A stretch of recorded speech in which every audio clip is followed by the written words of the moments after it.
PTI ने supreme court में report जमा करा दी है। यही बताया है कि मुज़ाकरात नाकाम हुए हैं और सारा मलबा नेचुरली उन्होंने हुकूमत पर ही डाला है। और हुकूमत की तरफ से हमने मौक़िफ़ लिया कमर ज़मान कायरा साहब का।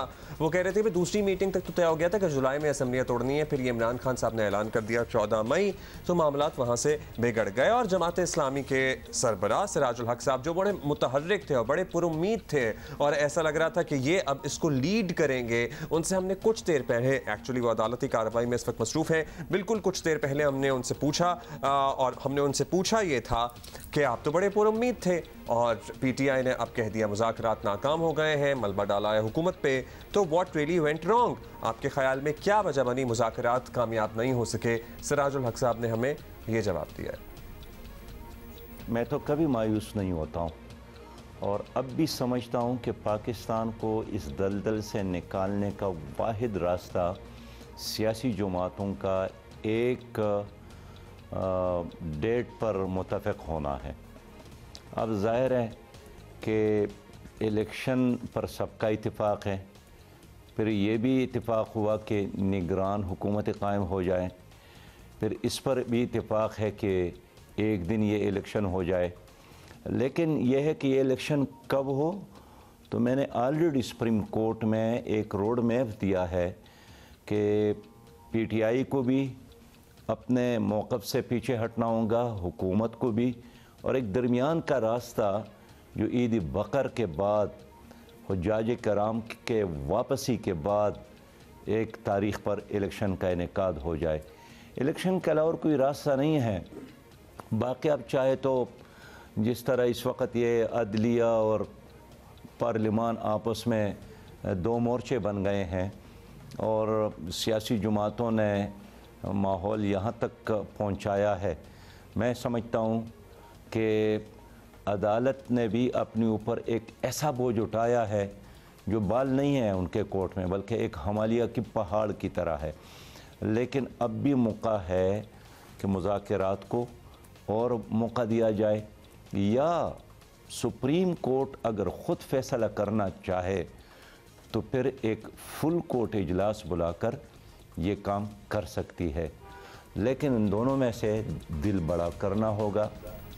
दिल बड़ा करना होगा, सिराजुल हक साहब का ये कहना था। फिर हमने उनसे ये भी पूछा, क्योंकि वो भी कहते रहते हैं कि सियासी मामला जो है वो सियासतदानों को ही हल करने चाहिए, और फिर हमने ऑब्वियसली देख लिया कि सियासी क़यादत किसी नतीजे पर नहीं पहुंची। तो और दोनों जानिब से एक दूसरे पे इल्ज़ाम भी लगाए जा रहे हैं, एक दूसरे को रिस्पॉन्सिबल ठहराया जा रहा है। तो हमने सिराजुल हक साहब से ये पूछा कि क्या वो समझते हैं कि दोनों जानिब से संजीदगी ही नहीं थी, देयर वाज नो सीरियसनेस, और अब क्या ख्याल है कि मुज़ाकरात की नाकामी का ज़्यादा नुकसान किसको होगा? तो उनका ये जवाब, मुज़ाकरात की नाकामी का सबसे ज़्यादा नुकसान आवाम को होगा, इसलिए कि जब सियासी अफरा तफरी हो, सियासी इंतशार हो, उसके नतीजे में मईशत तबाह हो जाती है और आपके रुपया की कीमत मज़ीद कम और डॉलर की कीमत में मज़ीद इजाफ़ा होगा।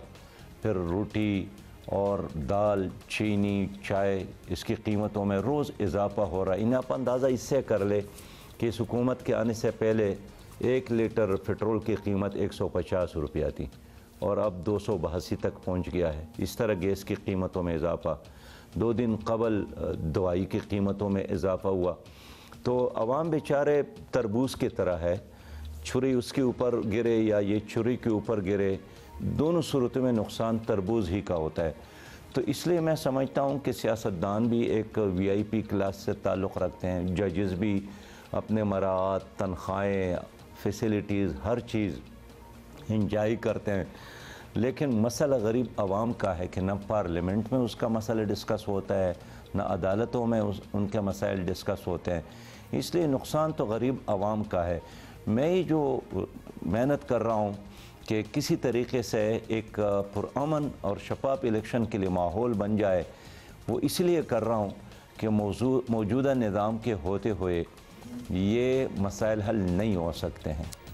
मसाइल तो हल होते हुए नज़र नहीं आ रहे हैं। और सिराजुल हक साहब ने हमें आखिरी इस बात का जवाब दिया कि उनके ख़्याल में इन मसाइल को कौन हल कर सकता है, या ये बंद गली जो है, ये अंधेरा जो हर वक्त नज़र आ रहा है, इसका कोई सलूशन है भी या नहीं है, हालात किस तरफ जा रहे हैं, उन्हें क्या लगता है, ये सुन लीजिए। हम अब भी तमाम सियासी जमातों से राबिते में हैं और कोशिश करते हैं कि एक मुतफ़िका डेट पर हम एक हो जाए और इलेक्शन के लिए एक साजगार माहौल बन जाए। इसलिए कि इसके बाद फ़र्ज़ करे या तो 77 जैसा मंजरनामा बनेगा कि सियासी जमातों ने मुज़ाकरात किए, एक दूसरे को कबूल नहीं किया, एक मुतफ़िका चीज़ पर यकसून नहीं हो सके और एक दूसरे को ख़त्म करने के ऐलानात करते रहे, जिस तरह आज हम सुन रहे हैं। उसका नतीजा ज़ियाउल हक़ साहब के मार्शल लॉ की सूरत में हमने देखा। 90 दिन के नाम पर फिर वो 11 साल में तब्दील हो गए। इसी तरह 1997 में पीपल्स पार्टी और मुस्लिम लीग इसी पोजीशन पर थी, जिस तरह आज PDM और PTI वाले हैं, यही पोजीशन थी बिल्कुल। उसके नतीजे में भी मार्शल लॉ लगाई। तो अगर सियासी जमातों ने दानिशमंदी का, सब्र का मुजाहिरा नहीं किया, इसके नतीजे में ये रही सही जमहूरियत भी रुस्खत हो जाएगी और उसका नुकसान भी आवाम को होगा।